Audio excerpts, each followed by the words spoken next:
ఓం నమః శివాయ.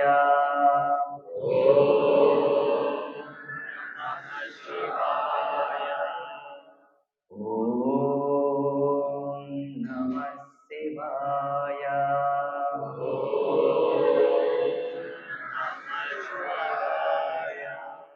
ఓం నమః శివాయ.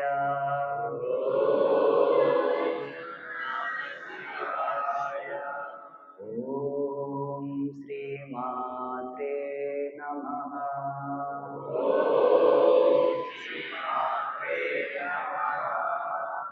ఓం శ్రీమాత్రే నమః.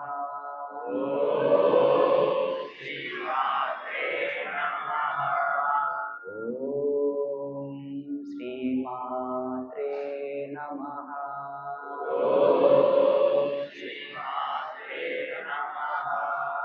జై బోలో మహాకాళీ మాతా కీ జై బోలో మహాలక్ష్మి మాతా కీ జై బోలో మహాసరస్వతి మాతా కీ జై బోలో అంబాత్రయ మాతా కీ జై బోలో దుర్గా భవాని మాతా కీ సాంబజే నమ పార్వతిపతి హర హర మహాదేవ్.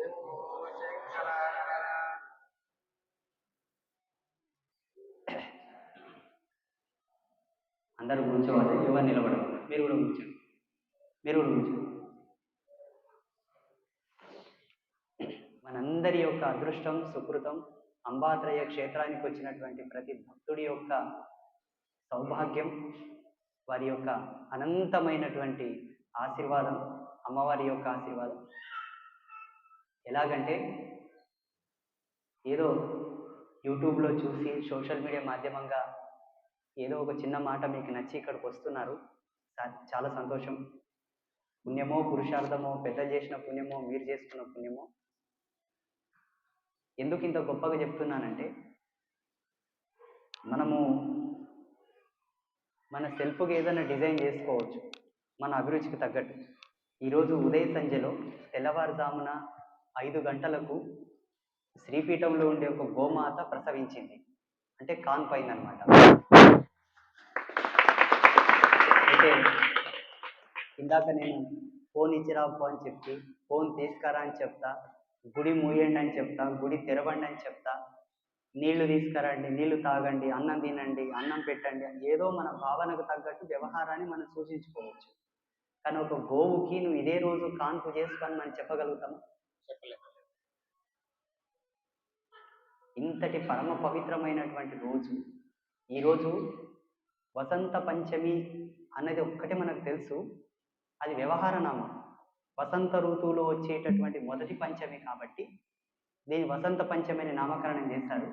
కానీ వాస్తవంగా ఈరోజు జ్ఞాన మహోగ్రమైనటువంటి దినం. ఈరోజు జ్ఞానానికే అద్వితీయమైనటువంటి చైతన్యం ఆవరించే రోజు ఈరోజు. దానికి వేద పరిభాషలో ఒక పేరున్నది, శాస్త్రీయ పరిభాషలో ఒక పేరున్నది, వాడుకలో వసంత పంచమి అని మనకు తెలుసు. ఇంతటి విజ్ఞాన విద్వత్తు కలిగినటువంటి ఈ రోజు పీఠంలో ఒక గోవు ప్రసవించడం అనేది మనందరి అదృష్టం, మనందరి సుకృతం అని నేను భావిస్తున్నాను. పీఠానికి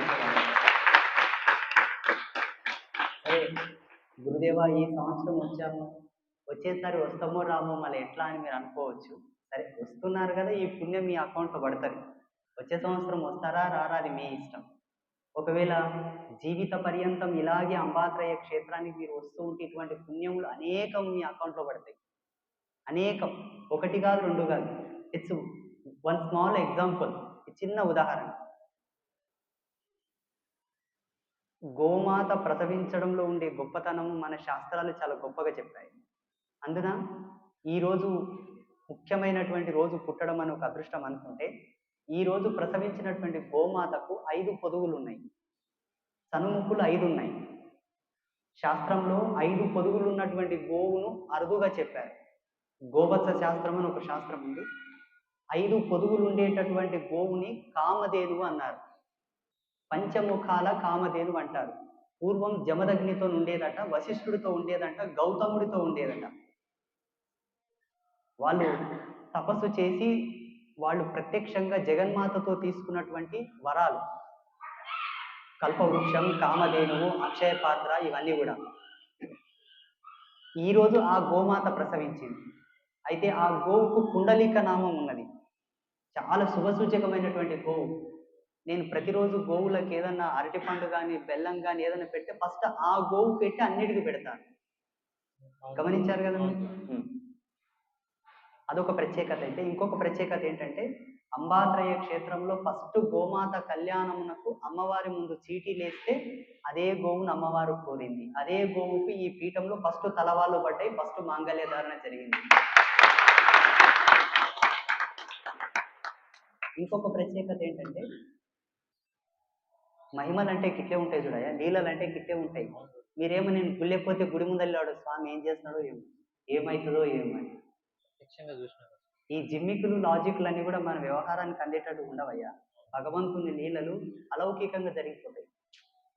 జరిగిన తర్వాత వచ్చేటటువంటి అనుభూతిని వ్యవహార ధర్మాన్ని బట్టి అది లీలగా పరిణిలోకి వస్తుంది. కానీ ఏదో మాయం చేస్తే, ఏదో మంత్రం చేస్తే, ఏదో చేస్తే అది లీలలు కావు. అవన్నీ లీలలకు మహిమలకు ఒక ప్రాధాన్యత ఉన్నది. మీరు అనుకునేది కావాలి. ఈరోజు ప్రసవించిన నందిని అనే గోవు మా ఊళ్ళో చింతల మునిరంగ స్వామి అని ఒక దేవుడు ఉన్నాడు. చింతలరాయుడు అంటారు మోటుగా. ఆ చింతలరాయునికి ఇదే విద్యారంలో ఉన్నటువంటి ఒక మహిళ దాని భగవంతుని కిడిచింది. ఆ గోవుని మొక్కుకుంటే మొక్కువాడికి కిడిచిపెట్టింది అనమాట. విద్యారంలో ఆవులు లేవు మన పీఠంలో తప్ప. అది ఆ సేన్ల ఈ సేన్ల పడితే ఓళ్ళు కొట్ట ఈలు కొట్ట, ఓళ్ళు కొట్ట ఈలు కొట్ట ఈ పక్కకు వచ్చింది. ఇక్కడ సేన్లకు మేసుకుంటా ఈ దిగువన మన గోవులు మేస్తుంటే ఇప్పుడు కుక్కల చేత కుక్కలు పోతాయి, ఆవుల చేత కావు వస్తుంది, కాకుల చేత కాకులు పోతాయి. ఆవులను చూసుకొని అట్లా అంచుపోంటి వచ్చి మందలో చేరిపోయింది. ప్రతిరోజు గోవులను కట్టేసేటప్పుడు గోశాల కాడికి వస్తే మందలిస్తుంటే దాన్ని మనది కాదని కొడుతుండ్రి. ఎంత కొట్టినా పోయేది కాదు. బయట దోమలకు వండుకుంటుండే కానీ ఎక్కడ పోకుండే. కారణం దానికి యజమాని లేరు, సాదుకునేటోళ్ళు లేరు. ఆమె మొక్కువాడికి విడిచిపెట్టింది అంతే. ఇక ఒక వారం 2 వారాలు చూసి మా గాసగాళ్ళకి చెప్పిన, అయ్యే ఎవరన్నా తీసుకెళ్ళి కట్టుకోలకి ఇట్లా అమ్మితే అది వస్తుందిరా, కట్టేది ఎవరిదనే ఒక కట్టేది సాదుకుందాం, దాని చేత కింద మేత వేస్తుందని కట్టేసుకుంది. గోమాత మన గోశాల ప్రవేశం చేసి మన గోశాల ఘాటికి తలిగేసిన మరుక్షణమే పీఠానికి ఒక ఆయన భూమి ఇప్పిస్తాను వచ్చాడు. ఉత్తర క్షణమే మరుసటి రోజే అనుకున్నా ఇంకా దీని పాదలక్షణం చాలా గొప్పది. రాత్రి ఘాటి కట్టేసింది. తెలగాయటాలకు ఒక స్వచ్ఛందంగా దాత ముందుకు వచ్చిండు. అప్పటి నుంచి ఇంక అన్ని శుభ సూచకాలు, అన్ని శుభమైనటువంటి వార్తలే వచ్చాయి. ఆ గోవు ఈరోజు ప్రసవించింది.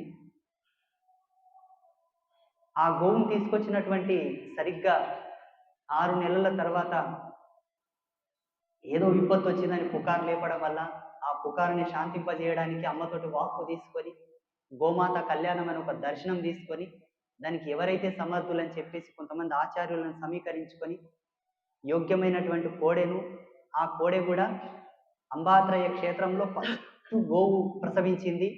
ఆ గోవు ప్రసవించిన రోజు కూడా గణపతి చవితి ఉంది. రోజు వినాయక చవితి. వినాయక చవితే ఒక గోవు మొట్టమొదటిసారి ఈ పీఠంలో గోవు ప్రసవించింది. ఆ ప్రసవించిన గోవు పేరు దుర్గమ్మ. ఒక సంవత్సరం కింద స్వర్గస్థురాలు అయింది. అంటే వయసు అయిపోయింది కాబట్టి కాలం చేసింది. ఆ దుర్గమ్మ ప్రసవించినటువంటి కోడెకు గణేష్ అని నామకరణం చేశాము.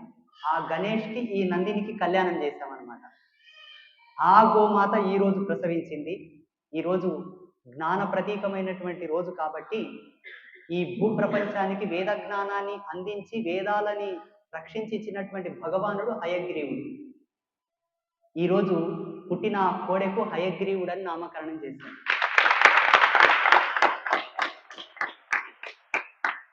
ఈ పీఠంలో ఉంటే ప్రతి కోడెకు, ప్రతి గోవుకు, ప్రతి కుక్కకి, ప్రతి పిల్లికి పేర్లు ఉంటాయి. ప్రతి ఒక్కరికి పేర్లు పెడతాం.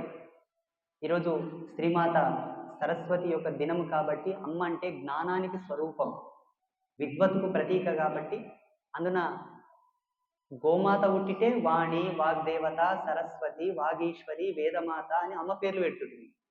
కోడె పుట్టింది కాబట్టి జ్ఞానానికి ఆది పురుషుడైనటువంటి హయగ్రీవుని పేరు పెట్టాము. అది మనందరి అదృష్టం. ఎట్లా అంటే స్వామి సర్వలోకాల నేలే తల్లి హరిహర బ్రహ్మలకి వరం ఇచ్చిన అమ్మ ఆ అమ్మ అంశలతో పుట్టినటువంటి ముగ్గురమ్మలు ఇంతటి దేవతలు ఉన్నంగా కాలి గోవులు మనల్ని కాపాడుతాయని అనుకోకండి. ఆ గోవులో ఉండే ప్రత్యేకత, వృషభంలో ఉండే ప్రత్యేకత వేరు. ఆ ప్రత్యేకతను అనుసరించి వాటి వల్ల వచ్చేటటువంటి మేలు వేరు. దాని యొక్క ధర్మాన్ని అనుసరించి మీకు చెప్తున్నాను. ఇది మీకు అర్థం కాదు. దీంట్లో వేదాంత సత్యం ఉంది, దీంట్లో శాస్త్ర మర్యాద ఉంది. అది మీకు అర్థం కాదు కాబట్టి నమ్మండి. మళ్ళీ పిచ్చి పిచ్చిగా ఆలోచన చేయదు. అయితే ఈరోజు వసంత పంచమిని పురస్కరించుకొని సామూహిక అక్షరాభ్యాసం జరిగింది ఇక్కడ. అంబాత్రయ క్షేత్రంలో నిరంతరం మహాకాళి, మహాలక్ష్మి, మహాసరస్వతుల యొక్క మూలమంత్ర జపం జరుగుతూ ఉంటుంది. ఆ జపం ఎవరు చేస్తారయ్యా అంటే ఆజన్మాంత అస్కళిత బ్రహ్మచారి సాక్షాత్తు భగవతి యొక్క హృదయ కమలమునందు నిరంతర ధ్యాన తత్పర సంపన్నుడైనటువంటి ఒక బ్రహ్మచారి, ఒక యతి, ఒక యోగి, ఒక సిద్ధ పురుషుడు, ఇంకేమని అనుకోండి, ఆయన ప్రతిరోజు ఇక్కడ అమ్మ పాదాల దగ్గర జపం చేస్తూ ఉంటాడు. కోట్ల సరస్వతి మూలమంత్ర జపం జరిగింది ఇక్కడ. లిమిట్ లేదు, కోట్ల జపం జరిగింది. అమ్మ పాదాల దగ్గర అక్షరాభ్యాసం చేసుకున్నటువంటి పిల్లలందరికీ కూడా బుద్ధి, కుశలత, మాన, మర్యాద, జ్ఞానము, అభ్యుదయము, ఎదుగుదల అన్నీ కూడా పుష్కలంగా లభిస్తాయి ఈరోజు ఇక్కడ చేసుకున్న వాళ్ళకి. అలాగే పుట్టిన ప్రతి జీవికి నష్టాన కొన్ని గండాలు రాసి పంపిస్తాడు భగవంతుడు. ఎవరైతే మద్య మాంసాదులను విడిచి బ్రతుకుతున్నారో వాళ్ళకి ఈరోజు సరస్వతి మూలమంత్ర ప్రతిష్ట మేము చేశాం. అలాగే సరస్వతి యొక్క మూల మంత్రంని కడుపులోకి కూడా పంపించాం, లోపలికి కూడా ఇచ్చాం. అంటే నాలుక మీద వేసామన్నమాట. అదేం గురుదేవా, కేవలం మద్య మాంసాదులు సేవించని వాళ్ళకే అనుగ్రహం దొరకాలన్నా మిగతా వాళ్ళకి అవసరం లేదా అని మీరు అనుకుంటే, దీంట్లో ఒక నిగూఢమైన రహస్యం ఉన్నది. ఏంటి ఆ రహస్యం? శుక్రాచార్యుడి యొక్క తంత్రశాస్త్రం నుంచి నేను దాన్ని తీశాను. శుక్రాచార్యుడు ఏం చేశాడంటే చాలా కష్టపడి అసురులు ఇంత ఘోర తపస్సు చేసినా చివరికి దేవతల చేతిలో ఓడిపోతున్నారు, మరణిస్తున్నారు. దేవతలు మాత్రం అమరేంద్రులు అవుతున్నారు. ఏంది దీనికి సంబంధించిన మూలమని ఆయన బాగా బాధపడి ఒక తంత్రాన్ని రచించాడు ఆయన. ఆ తంత్రాన్ని అనుసరించే ఈరోజు మీకందరికీ నేను మూలమంత్రాన్ని ధారణ చేశాను. శుక్రాచార్యుడు కష్టపడి దాన్ని తీసి రాక్షసులకు ప్రతిష్ట చేయగలిగాడు, కానీ రాక్షసులు దాన్ని నిలబెట్టుకోలేదు. ఏంటి, ఇక్కడ తీసుకోవడం, అక్కడ వెళ్ళిన తర్వాత సురాపానం చేయడము, తినడము, హింస పెట్టడం, బాధలు పెట్టడం, అసాంగత్య దోషం వల్ల ఆ శుక్రాచార్యుడు ధారపోసినటువంటి తపస్సు నిర్వీర్యం అయిపోయి మళ్ళా వాళ్ళు దేవతల చేతిలో ఓడిపోవడం, చనిపోవడం జరిగింది. ఇంతటి నీతి తెలిసిన నేను మళ్ళీ మిమ్మల్ని ఎందుకు గుంతర దొబ్బాలి? ఈరోజు మూలమంత్ర ప్రతిష్ట చేసుకున్న మీరు దేవతల్లా ఉండాలంటే మధ్య మాంసాదులకు దూరం ఉండాలి. అప్పుడే కదా మీరు దేవతల్లాగా ఉంటారు. మళ్ళీ మూలమంత్ర ప్రతిష్ట చేసుకున్న తర్వాత కూడా మళ్ళీ అసురులలాగే తాగడం, తినడం, పిక్క తినడం చేస్తే ఇంకా అసురుల్లాగానే అయితలేరా మీరు కూడా? అందుకే ఎవరైతే మాంసం తినరో, ఎవరైతే మద్యం సేవించరో వాళ్ళు రండి, వాళ్ళకి ఇస్తానని నేను మాటిచ్చాను. కొంతమంది బాధపడ్డారు. మీరు బాధపడ్డా తప్పులేదు. జీవితాంతం మీ ఇష్టం వచ్చినట్లు తినండి, తాగండి. మీ యొక్క బతుకు, మీ జీవితం, మీ తిప్పలు, మీ కథా కార్ఖాన. నేను ఇచ్చి మిమ్మల్ని ఎందుకు చెడిపోగొట్టారే? అందుకే వద్దాను. దాని యొక్క విధి విధానాన్ని కూడా చాలా మందికి తెలియకపోవచ్చు. బంగారు పాత్రలు అంటే మేలిమి జాతి పుత్తడితో చేసినటువంటి పాత్రలో అష్టదళ పద్మం ఉంటుంది. విధి, దాని నిర్మాణం చెప్తాను చూడండి. ఎవరన్నా వేదాచార్యులు చూసి కూడా నేర్చుకోవచ్చు. దాని లోపల శుద్ధమైన దేశవాళి నెయ్యి 3 తొలాలు, శుద్ధమైనటువంటి తేనె 3 తొలాలు, 1 తొలం కుంకుమ పువ్వు వేసి కుశాగ్ర భాగం అంటే దర్భల యొక్క చివరి భాగం 3 కొసలు అందులో వేసి సరస్వతి యొక్క మూల మంత్రాన్ని మనసులో మననం చేస్తూ జాజికాయతోటి దాన్ని మర్దన చేయలే, బాగా రాకాలి. జాజికాయతోటి బాగా రాకాలి. సరస్వతి మూల మంత్రం మ్యాక్సిమం 1000 సార్లు చదివేంత వరకు రాకాలి. ఆ మూడింటి యొక్క మిశ్రమం అనేది ఎంత గొప్ప ఔషధంగా మారుతుందంటే ఒక్క డ్రాప్ మన శరీరంలోకి ప్రవేశించిన భయంకరమైన అతి భయంకరమైనటువంటి వైరస్లు కూడా చనిపోయేటంత ఔషధం తయారవుతుంది అది. ఇది మెడికల్ సైంటిఫిక్ ప్రకారం కూడా ప్రూవ్ చేసుకోవచ్చు మనం. ఒకవేళ సైన్స్ ప్రకారంగా వైజ్ఞానిక మూలకాలతో మనం మాట్లాడాల్సి వస్తే, దేవఛందస్సు ఆధ్యాత్మిక భాషలో మాట్లాడాల్సి వస్తే, కుంకుమ పువ్వు, తేనె, నెయ్యి, జాజికాయ ఈ మూడింటి కాంబినేషన్ ఏంటంటే చతుర్వేద జ్ఞాన సంయుక్తమైనటువంటి శక్తి. ఈ యొక్క వీటి కాంబినేషన్ వాటిని మళ్ళీ 3 దర్భల యొక్క చివరి భాగాన్ని అంకితం చేసి బంగారు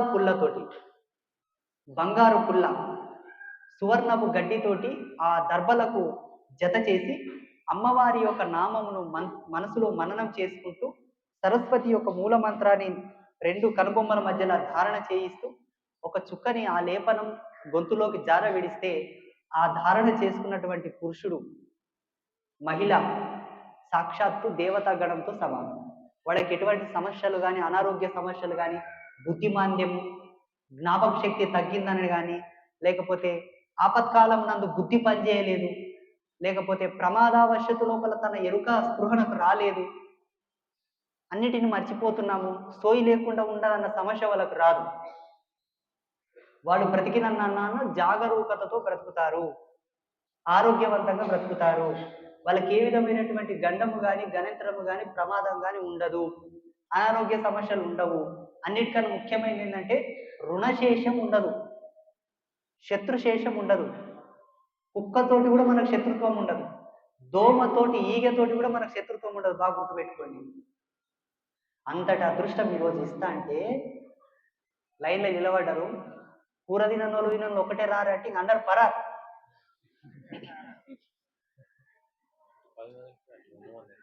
ఒక్క సెకండ్ ఎవరు కనిపించలేదు, అందరు గోయిందా అందరు పోయింది.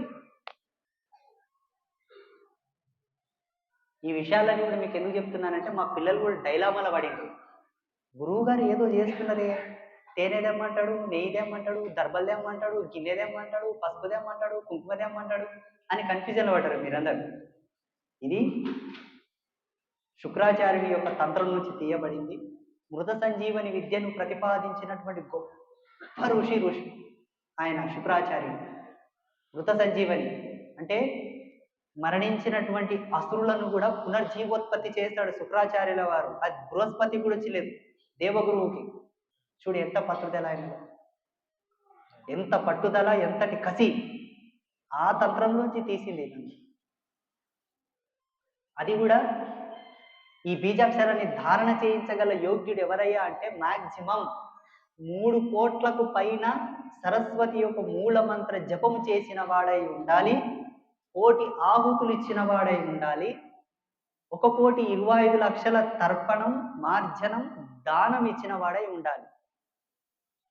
బాగా గుర్తుపెట్టుకోండి. సరస్వతి యొక్క మంత్రాన్ని, సరస్వతి యొక్క అక్షర ప్రతిష్ఠ చేసే యోగ్యుడు వీడే. జగన్మాత కృపతో నాకు అన్నిటికన్నా నాలో ఉన్న గొప్ప క్వాలిటీ ఏంటంటే ఓపిక. నా ఓపిక ముందర అందరూ ఓడిపోతారు. అంటే ఇది నా గొప్పతనం కాదు, కానీ నాలో నాకు నచ్చిన గుణం, నా లోపల నాకు నచ్చిన గుణం, ఆ ఓపిక నాలో ఉంది కాబట్టి చేసుకోగలిగాను, మీకు ఇవ్వగలిగాను అంతే. చప్పట్లు కొట్టి నన్ను గుడ్డలో వేసుకున్నాం అనుకుంటున్నాను. ఇంతటితో నా సంభాషణ అయిపోయినది. ఇక ధార్మికమైన సందేహాలు ఏమైనా ఉంటే అడగండి.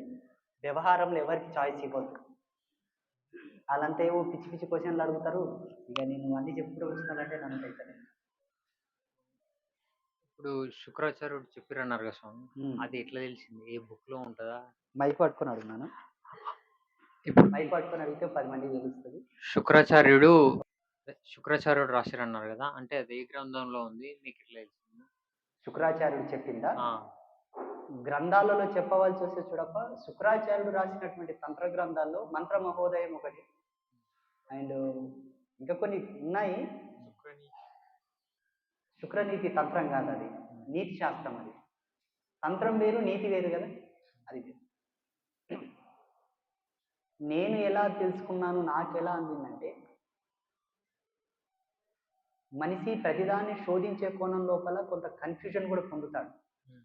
నాకు ఆ కన్‌ఫ్యూజన్ అక్కర్లేదని చెప్పి హ్మ్. అమ్మవారితో నేను ఒక చిప్ తీసుకున్నాను. Internal core energy receiver chip. హ్మ్. అది అంతర్భూతమైన అంతర్జాల కేంద్రీయ శక్తులను యాడ్ చేసుకునేది. హ్మ్. అది ఎప్పుడు నా హృదయ సీమలో ఒక మంత్ర సహితంగా పెట్టుకుంటాను.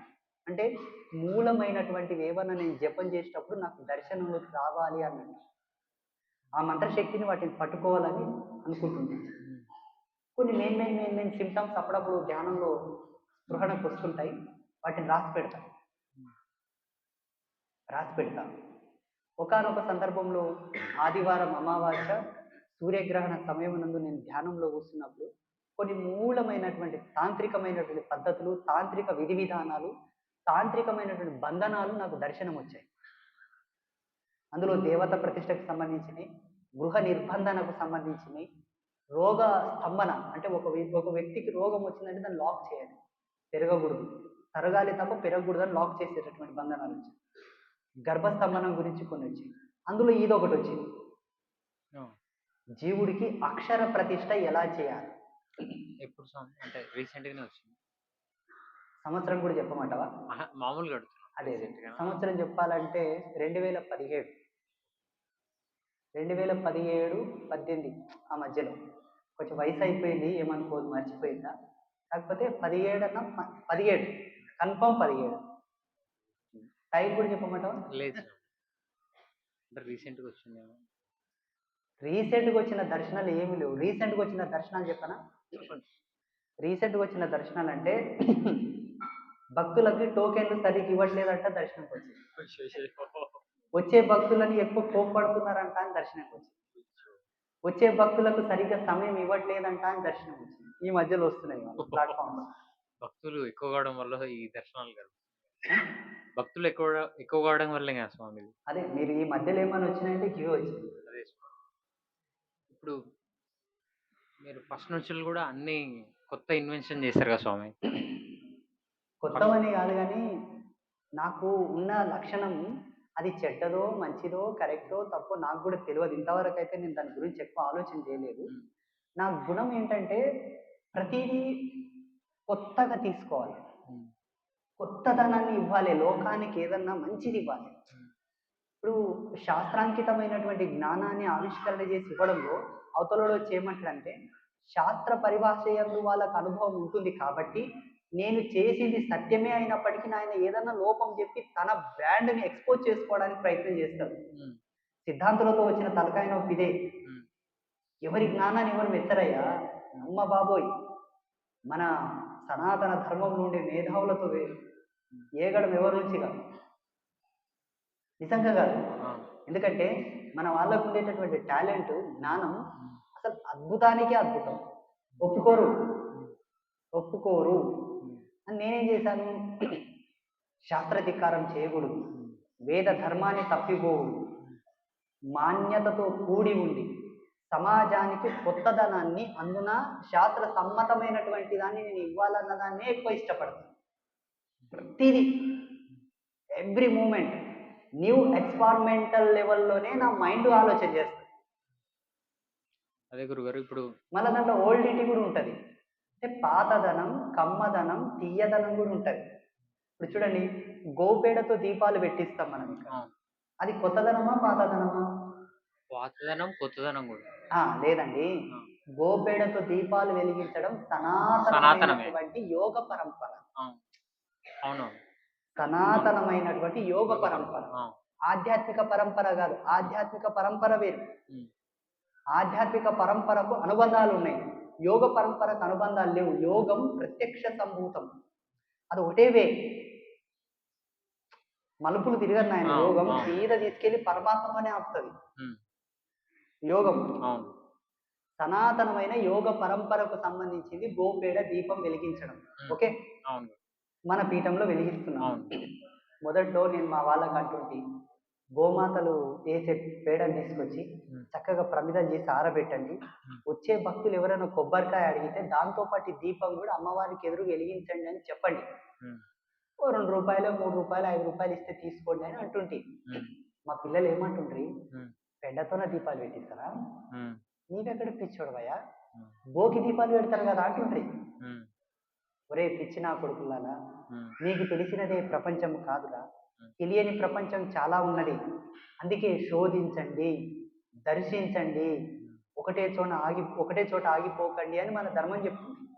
ఇప్పుడు బియ్యపు పిండి దీపాలు పెట్టిస్తారు, నవధాన్యాలు ఉడకబెట్టి నీళ్లు వంచి పిసికి నవధాన్యాల దీపం ఉన్నది, ఉమ్, గుమ్మడికాయ దీపం ఉన్నది, ఉమ్, ఉసిరి దీపాలు ఉన్నాయి, నిమ్మ దీపాలు ఉన్నాయి, ఉమ్, ఎన్ని రకాల దీపాలు లేవు, రకరకాల దీపాలు ఉన్నాయి. మీకు తెలిసింది ఒకటే, అంతే. తెలియనివి చాలా ఉన్నాయిరా అని చెప్తే, ఓహో అవునా, ఉమ్, అయితే పెడదామని చెప్పి దాన్ని ప్రవేశపెట్టడం ద్వారా ఉమ్, ఈనాడు ఎంతో మంది మేధావులు, గొప్పవాళ్ళు కూడా మన పీఠంలో వెలిగించే దీపాల గురించి ప్రశంసిస్తున్నారు. ఉమ్, ఇప్పుడు ఇది ఓల్డా న్యూవా? ఓల్డ్. ఓల్డ్. బట్ సనాతనం. ఇది ఓల్డే, బట్ నౌ ఉమ్, ఇప్పుడు ప్రస్తుతం trend. It's a trend. Trend. ఈ విధంగా ఆలోచన చేస్తున్న మైండ్ సెట్. ఉమ్, ఇలా ఆలోచించడం ద్వారానే ఉమ్, ఏదో అందరు ఇప్పుడు ఏదైనా దేవాలయం కట్టాలంటే ఒక స్థపతితో పోతారు, ప్లాన్ తెచ్చుకుంటారు. ఉమ్, స్థపతి ఇచ్చిన ప్లాన్ ప్రకారంగా ఒక లోహ విగ్రహము రాయి విగ్రహం పెడతారు. మనం అలా పెట్టలేదు కదా. పెట్టలేదు. మట్టి విగ్రహం. ఒక ప్రత్యేకతను చూశాను, అవును. ఒక ప్రత్యేకతను ఇన్పుట్ చేసుకున్నాం. అది కాలాంతర్భూతంగా లేనిదిగా ఉన్నదే. ఉమ్, కొన్ని లక్షల సంవత్సరాల క్రితం అది మరుగున పడిపోయింది, మనం బయటికి తీసాం. అదే విధంగానే రుద్రశూలం, అదే విధంగానే మీరు వేసుకున్న బేడి, ఉమ్, చేతికేసుకున్న బేడి, అవును. బేడి అనేది తాంత్రిక భాష. తెలుగులో చెప్తే కంకణం, ఉమ్, దేవ కంకణం. బేడి అనేది తాంత్రిక భాష, ఉమ్, స్వచ్ఛమైన తెలుగులో చెప్తే దేవ కంకణం. ఉమ్, ఇప్పుడు బయట బేడీలు ఎలా ఉంటాయంటయ్యా, రేణుక ఎల్లమ్మ బేడి ఉందనుకోండి, ఉమ్, దాని చుట్టూరుత రేణుక ఎల్లమ్మ మంత్రం ఉంటుంది. వెండితోనో కాపర్తోనో బ్రాస్తోనో వేసుకుంటారు. ఉమ్, కానీ తంత్రశాస్త్రాల్లో మంత్రశాస్త్రాల్లో కంకణ బంధనం అనే ఒక చాప్టర్ ఉన్నది. ఉమ్, అది కాలుకేసుకునేది కానివ్వండి, భుజాలకేసుకునేది కానివ్వండి, ఉమ్, కుండలాలు కానివ్వండి, ముక్కులు కానివ్వండి, చెవిలు కాని, కింది పెదివి, ఉమ్, పెదివి కింద, ఉమ్, అలాగే ఈ వేళ్ళు, కాలివేలు, ఉమ్, ఇవన్నీ కూడా బేడీల కిందికి వస్తాయి. ఉమ్, ప్రాంతీయ భాషలను బట్టి మెట్టెలని కొందరు అన్నారు, ఉంగరాలని కొందరు అన్నారు, దండకడేలు, భుజకడేలు, మణికట్టు కడయాలు, కుండలాలని ఒక్కొక్క రకంగా పేర్లు పెట్టుకున్నారు. వాస్తవంగా కంకణ బంధనమును గురించి ఏం చెప్పింది మంత్రశాస్త్రం అంటే, మణి మంత్ర సహితంగా ఉంటేనే అది మంత్ర పట్టు ఉంటుంది, దాని మీద పవర్ ఎక్కువ ఉంటుంది. ఇది శాస్త్ర ప్రమాణం. ఉమ్, అలా దాని యొక్క అభ్యాసన యోగం మనలో ఉంది కాబట్టి దేవి యొక్క మూల మంత్రాన్ని, నేను ప్రతిరోజు జపం చేసేటటువంటి మంత్రాన్ని కంకణం లోపల పెట్టించాను. అమ్మవారి యొక్క మూల గాయత్రి మంత్రాన్ని కంకణం బయట పెట్టించాను. వాటికి సంయుక్తమైనటువంటి 3 రత్నాలను పెట్టించాను నేను, మేలిమి జాతి రత్నాలను. ఎరుపు జనాకర్షణకు, ధనాకర్షణకు ప్రతీక. పసుపు వచ్చేసి మంగళకరం, ఎప్పుడు ఆ కుటుంబం అంతా సస్యశ్యామలం ఉండడానికి, ధన కనకాదులతో వర్ధిల్లడానికి. బ్లూ కలర్ స్టోన్ ఉంది, అది చెడును ఆకర్షించి చేతబడులు, మంత్రాలు, తంత్రాలు వాళ్ళ మీద ప్రయోగం కాకుండా దుష్టత్వాన్ని అరికట్టేటటువంటి ప్రతీకగా దాన్ని పెట్టాను. ఇకపోతే దాంట్లో సైంటిఫికల్ మూమెంట్స్, సైంటిఫికల్ ఎవిడెన్స్ కూడా చాలా ఉన్నాయి. ఆ మనులు ఎప్పటికెప్పుడు కూడా రిఫ్లెక్షన్ మోడ్లో పనిచేస్తాయి, క్రిస్టల్ థెరపిక్ ఎనర్జీని ప్రొడ్యూస్ చేస్తారు. ఆ సిల్వర్ ఏదైతే ఉన్నదో జీవుడిని ఎప్పటికెప్పుడు కూడా చలవపరుస్తూ ఉంటుంది. లోపలాడే మంత్రం ఆయన శరీర ఇంద్రియాల లోపల ఇమిడిపోతుంది మంత్రశక్తి, బయట ఉండే మంత్రం ప్రాకృతిక ఆవరణాన్ని కంట్రోల్ చేస్తూ ఆయన ప్రొటెక్షన్ చేస్తుంది. ఇది బేడి యొక్క నిర్మాణం, కంకణం యొక్క బంధనం. ఇలా ఇలా ఆలోచన చేయగలరు. ఎవడన్నా వచ్చి ఎందుకు పెళ్లి చేసుకున్నావురా అని అడిగితే ఏం చెప్తారు తెలుసా, వంశం కోసం పెళ్లి చేసుకున్నా అని చెప్తాడు. అవును. లేదా అంతే, ఫిజికల్ స్ట్రెంత్ నిరూపించుకొని పెళ్లి చేసుకున్నా అంటాడు. అవును. ఇంకేమైనా చెప్తాడా? ఎవరైనా చెప్తారా పెళ్లి ఎందుకు చేసుకున్నారు? పెళ్ళైన వాళ్ళు ఎంతమంది చేతులు లేపురి? పెళ్ళైన వాళ్ళు చేతులు లేపురి. అయ్యా బాబా, ఫైన్ ఏం వేయట్లేదు, మీకు దండగేం వేయరు. సరే దించండి. పెళ్లి కాని వాళ్ళు చేతులు లేపురి. సంతోషం. పెళ్ళి అయిన వాళ్ళు ఎవరైనా చెప్పుడు, పెళ్లి ఎందుకు చేసుకుంటారో చెప్పు చూద్దాం. మనం చెప్పలేము. మన తల్లిదండ్రులు పెళ్లి చేసుకొని మనల్ని అన్నారు, మనం పెళ్లి చేసుకొని కనాలి అనేది ఒకటి మనకు తెలుసు, చేసుకున్నాం, వయసు వచ్చింది పెళ్లి చేసుకున్నాం. కానీ యోగికి అది అలంకారం కాదు. వాణి ఆయన స్థాపించిన ఆశ్రమమో మఠమో పీఠమో దేవాలయం ఏదైనా పర్వాలేదు, వాడు త్యాగియా భోగియా ఈయన నిరూపణ అవుతుంది. వాని ఆశ్రమ ఆవరణంలో వికసించిన కలుపు మొక్క కూడా వాడు అర్థం చెప్పగలగాలి. అది యోగ దర్శనం. కలుపు మొక్కకి అది అది ఉపాసన బలం, అనుష్ఠాన బలం, యోగ బలం, తప బలం, మంత్ర బలం. అంతేగాని మీకేమర్థమవుతుందంటే గురువు గారు ఏం మాయ చేశాడు, ఏం మంత్రం చేశాడు, ఏం చెవి చేశాడు, ఏం లాజిక్ చేశాడు, ఏం చేశాడు. మంత్రాలతో బొచ్చు కొరిగేట్లాకుంటే మంగళోని ఎందుకయ్యా? అంతే స్వామి. మంత్రాలతో కుండలు చేసేట్లాకుంటే కుమ్మరోని ఎందుకయ్యా? అంతే గురు. పిచ్చి మాలోకం. మంత్రాలు పనిచేస్తాయి, వాటి ధర్మానికి అవి పనిచేస్తాయి, మన కోరికలకు పనిచేయవు. లీలలు జరుగుతాయి, మహిమలు జరుగుతాయి, వాటికి ఒక లెక్క ఉంది, తిక్కుంది. మనకు అర్థమయ్యేట్లాగా అవి జరగవు. నీకు అర్థమయ్యేట్లాగా జరిగితే అవి లీలలు ఎందుకు అయితే చెప్పు నాకు అర్థం. అవును గురుగారు. మహిమ ఎందుకు అవుతుంది? పిచ్చి మాలోకం. మీరు ఇక్కడికి వచ్చిన ప్రతి ఒక్కరు కూడా పరమ పావనులు అవుతారు, సజ్జనులు అవుతారు. కష్టాల నుంచి, కర్మల నుంచి, పాపాల నుంచి, శాపాల నుంచి మీరు విముక్తి పొందుతారు. మీకు తోచిన పద్ధతిలో పొందరు, మాకు తెలుసు. కాకపోతే ఒక్కటి బాగా గుర్తుపెట్టుకోండి, ఒక పిల్లని కొనుకరానికి పోతేనే ఇట్లా పోయి ఇట్లా రాగానే పిల్లని చెనక తోలరు. దానికి కొన్ని ఫార్మాలిటీస్ ఉంటాయి. మనం చూసి వచ్చినాక ఓళ్ళు వచ్చి చూస్తారు, మళ్ళీ ఎంక్వైరీ ఉంటుంది, దాంట్లో స్టేటస్ ఉంటుంది, ఏం చేస్తాడని ఎంక్వైరీ ఉంటుంది. తర్వాతకి నిశ్చితార్థమో, తాంబూలాలు మార్చుకోవడమో, ఎంగేజ్మెంటో, యామెంటో, ఈమెంటో, ఆమెంటో, అనిమెంట్లు అయిన తర్వాత ముహూర్త నిర్ణయం అయిన తర్వాత వచ్చి అబ్బాయి అమ్మాయి మెళ్ళో కట్టిన తర్వాత ఏది పెళ్ళి. ఇన్ని ప్రవరణలతో చేసుకునేది పెళ్ళి అయ్యేటప్పుడు భగవంతునితో ఓంగానే మీ కష్టాలు ఎట తీరుతాయి చెప్పండి, నాకు అర్థం కాదు. ఇది ఫ్యాషన్ అయిపోయింది. ఈ అభియోగం పెట్టుకోకండి, ఈ అభియోగం పెట్టుకోవద్దు. తిరగాలి, కష్టపడాలి, సేవించుకోవాలి, ఆర్తితో, భక్తితో, ప్రేమతో. అది మన కక్కుతుంది. అర్థమైనా? ఇకపోతే మీరందరూ సాధకులు ముందర కూర్చున్నారు, రెడ్ డ్రెస్ కోడ్. ఏ విద్యనైనా, ఏ మంత్రమైనా, ఏ తపస్సు అయినా మీరు అనుకున్నంత ఈజీగా సఫలం కాదు, మీరు అనుకున్నంత ఈజీగా ఫలించవు. బాగా గుర్తుపెట్టుకోండి. ఇష్టం ఉంటే చేయండి, లేదంటే తెచ్చిన దుప్పట్లు సంకల పెట్టుకొని ఇంటికోండి. మళ్ళా స్వామి సన్నిధిలో, స్వామి సాంగత్యంలో ఇన్ని ఏళ్ళు ఉంటివి, మాకేం ఫలించలేదు కదా, సఫలం కాలేదు కదా అని బాధపడవలదు. సఫలం అవ్వచ్చు, కాకపోవచ్చు, ఫలించవచ్చు, ఫలించకపోవచ్చు. అది నీ ఎరుకకు రాకపోవచ్చు. ఒకవేళ నీ అనుభవానికి అందే విధంగా నీ యొక్క విద్య ఫలించాలంటే మాతో ఓపెన్గా చెప్పండి. గురుదేవా, నేను ఒక చెట్టును ముట్టుకుంటే అది మాయమైపోయేటట్టు విద్య కావాలి నాకు అని అడగండి. అది మీకు అనుభవంకి వచ్చేది. మీరు ఎందుకు ఏం ఎక్స్పెక్టేషన్తో ఇక్కడికి వచ్చారో నాకు తెలియదు. మంత్రాలు తీసుకున్నారు, అందరికి మంత్రాలు ఇచ్చిన, ధ్యానం చేస్తున్నారు, హోమం చేస్తున్నారు, అమ్మ సన్నిధిలో సేవ చేస్తున్నారు. చివరికి ఎందుకు ఈ సేవ అనే క్వశ్చన్ మార్క్ మీకు ఉండొద్దు. ప్రతి ఒక్కరు బైలా చేసుకోండి, లిస్టు చేసుకోండి. క్లారిటీ ఉండాలయ్యా, క్లారిటీ లేని దేంట్లో పనికిరాదు మనం. ఒక అతని ఒక స్త్రీ మీద మోజుపడ్డాడట.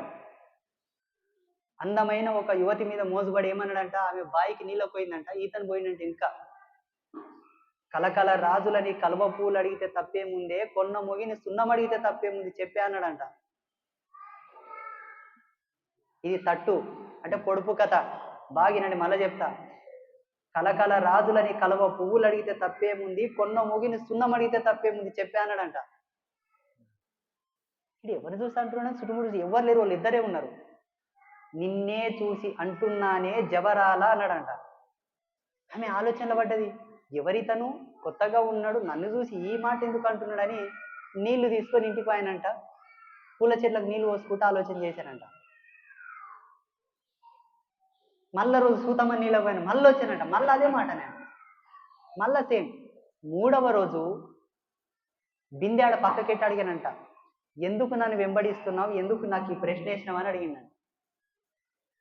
అర్ధరాత్రి 12 గంటలకు ఎవరు లేని సమయమునందు, ఎవరు చూడని ప్రదేశానికి, ఎవరి ఊసు వినబడని ప్రదేశానికి వస్తే చెప్తానేనంట. ఇప్పుడు దాని మర్మము తెలుసుకొనుటకు పోవాలనా, ఎవరు లేని ప్రదేశమునకు అనామకుడైన ఒక పురుషుడు పిలిస్తే పోవాలనా? పోవాలనా? పోవద్దు. ఆడదాని ధర్మం ప్రకారంగా పోకూడదు. పోవద్దు. ఎవడో బాటసారి పిలిస్తే పోను కూడా ఎట్లా చేర్చి పెట్టిన మళ్ళా అవును. ఎవరు ఉండరాదంట, ఎవరు వినిపించరాదంటే ఎవరు కనిపించరాదంట. కానీ ఈమెకు తన సత్యశీలత పైన, తన మనోనిష్ట పైన నమ్మకం ఉన్నది. ధైర్యం చేసింది. ఏదో అయిపోతుందని నన్ను ఆలోచించలే, వాడు వేసింది ఏంది, దాని మర్మం ఏందో తెలుసుకుందామని ఆ ఊరుకు ఉత్తర దిశలో ఒక ఉద్యానవనం ఉంటుంది. ఆ వనంలో రాత్రికి ఎవరు పోరు. ఆ ఊరంతా పుకార్లు ఉన్నాయి, రాత్రికి దాంట్లో ఎవరు ఉంటలేరని. వీడికి తెలిసి ఆ ప్రశ్న వేసిండి ఈమె ఆడికి వస్తుందని. ఆడు పోయి కరెక్ట్ ఆడ 11:30, 12 ప్రాంతంలో ఉన్నాడు. నక్కలు ఊళ్ళలు పెడుతున్నాయి, గబ్బిలాలు అరుస్తున్నాయి, గుడ్ల గుప్పలు గూప్ గూప్ అంటున్నాయి. అయినా ఈమె ధైర్యం చేసి పోయింది. పున్నమి వెన్నెల, అర్ధరాత్రి, కారు అడవి గుండు మీద నిలబడ్డాడు. ఈమె పోయింది, పోయి కాళ్ళ గజ్జలు గల్ గల్ అన్నది. వచ్చితివా అన్నాడు, మూలుగలే అన్నది. ఎందుకంటే అకారణంగా ఏ పురుషుడితో ఏ సంబంధం లేకుండా ఆడపిల్ల మాట కలపరాదు కాబట్టి అది పుణ్యవతి, పలకలేదు అన్నది. బాగా గుర్తుపెట్టుకో, బాగినండి. వాడు గమనిస్తున్నాడు, ఈమె సత్యవంతురాల, ఏమన్నా కుంచిత బుద్ధి ఉన్నదని టెస్ట్ చేద్దామని వాళ్ళు వేసినాడు ప్రశ్న. ఈమె కన్నా కూడా సత్యవంతుడు ఉన్నాడు అన్నది. సరే కూసుందిరా పక్క మీద అన్నాడు. కూసిలేదు. దూరం ఆ వెన్నెల వెలుగు ఆమె మీద పడుతుంటే నీడ కూడా వాని అంటన్నంత దూరంలో ఉండదు. నీడ మాత్రమే వానికి కనిపించేటంత దూరంలో ఉండదు. వానికి అర్థమైపోయింది ఈ 2 సంకేతాలతో. అప్పుడు అన్నాడు, వచ్చింది ఎందులకు, నేను చెప్పిన మర్మం తెలుసుకొనుటక, లేకపోతే నా కొరక అన్నాడు. ఇప్పుడు సమాధానం చెప్పనిగా మాట్లాడాలి కదా. ఇప్పుడు ఏం మాట్లాడాలా, ఏం చెప్పాలి చెప్పండి.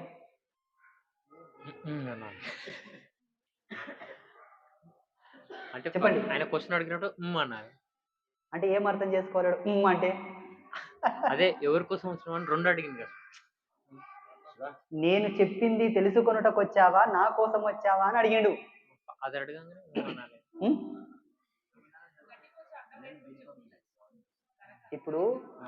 ఇప్పుడు వచ్చిన స్త్రీవి నువ్వు, నేను అక్కడ కూర్చున్నా ఆయన, నేను అడుగుతున్నా, నువ్వు సమాధానం చెప్పు. నోరు తెరవరాదు, నాలుక అల్లడియరాదు, పళ్ళు రెండిటికి దూరం రారాదు, మూసుకో నోరు. వచ్చింది నేను అడిగిన ప్రశ్న తెలుసుకోవడానిక, నా కోసం? ఏమనుకోవాలి నువ్వు అంటే? మీరు ఫస్ట్ క్వశ్చన్ అడిగినప్పుడే అన్న. వచ్చింది అనుకోవాలా, లేకపోతే ప్రశ్న కోసం అనుకోవాలి? చెప్పు. ఇది భారతీయుల యొక్క లక్షణం, ఇది సనాతన ధర్మంలో ఉండే వాళ్ళ యొక్క గొప్పతనం, జ్ఞానం. ఇది మరుగున వేసుకొని అంతర్గతమైనటువంటి జ్ఞానంతో, మూలమైనటువంటి శబ్దాలతో తర్కించుకొని సామ్రాజ్యాలే స్థాపన చేసుకున్నారు మన వాళ్ళు. పిచ్చి పిచ్చి జ్ఞానాలకు లొంగిపోయి, అడ్డమొచ్చిన తెలివికి అంత బానిసలైపోయి, అడ్డమొచ్చిన కల్చర్కి అంత బానిసలైపోయి ఎంత నిర్దాక్షిణ్యంగా చెడిపోతున్నారు ఈ కాలం ప్రజలు. అక్కడ స్త్రీలో ఎంత గొప్పతనం ఉంది, ఇక్కడ పురుషుల్లో ఎంత గొప్పతనం ఉంది చూడండి. ఏమి జ్ఞాన సంభాషణది చెప్పండి. ఇప్పుడు ఎట్లా సమాధానం చెప్పాలి ఆమె? కానీ సమాధానం చెప్తుంది, గెలిచి వస్తుంది ఇంటికి, మళ్ళా అర్థం కూడా తెలుసుకొస్తుంది. అర్థం చెప్తాడు, అర్థం చెప్తాడు, ఆమె అడగదు కానీ చెప్పిపిస్తుంది. దీన్ని చెప్పే వాళ్ళు ఎవరన్నా ఉంటే కామెంట్ చేయండి. ఇది సస్పెన్స్. జ్ఞానం ఇదేనయ్యా. ఆ, ఇటువంటి పొడుపు కథలు, ఇటువంటి తడ్లు నతన లక్ష్యాలు ఉన్నాయి. రాసి చూపించింది. ఏం రాయమంటివి? ఆ రాత్రిలో నేల మీద రాత రాయమని పలక పలక తీసుకుపోయింది అనుకున్నా ఏమా? దీని ఎడ్యుకేషన్ ఉందయ్యా. ఇది తర్కానికి సంబంధించినవి.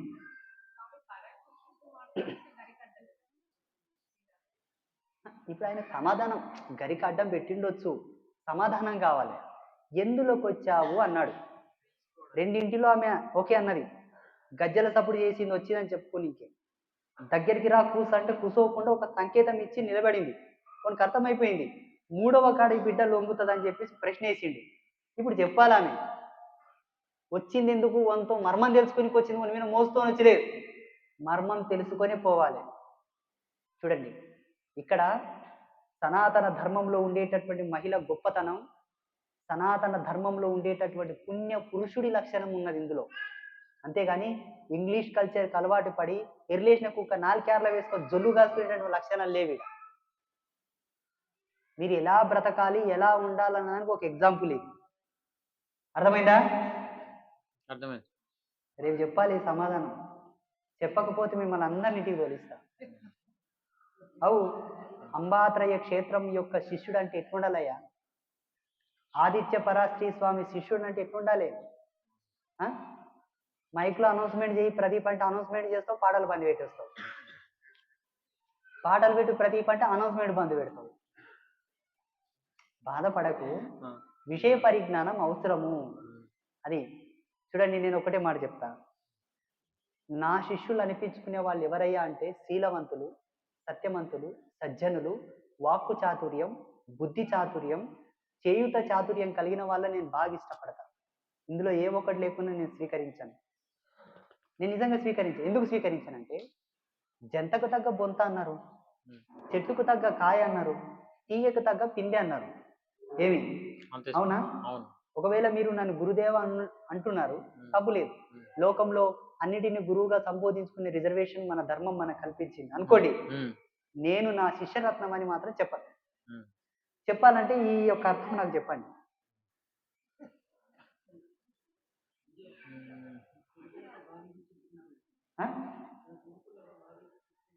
చెప్పు ఎట్లా? నీవు అమ్మాయివి, నేను అక్కడ ఉన్నాయనని నేను ప్రశ్న ఏదో చెప్పు. వచ్చింది వచ్చింది ఎందులకు, నన్ను కోరి వచ్చావా లేకపోతే నా ప్రశ్నను తెలుసుకున్నటకు వచ్చావా? చెప్పు. నోరు ఇప్పకూడదయ్యా, నాలుక కూడా ఆడకూడదు.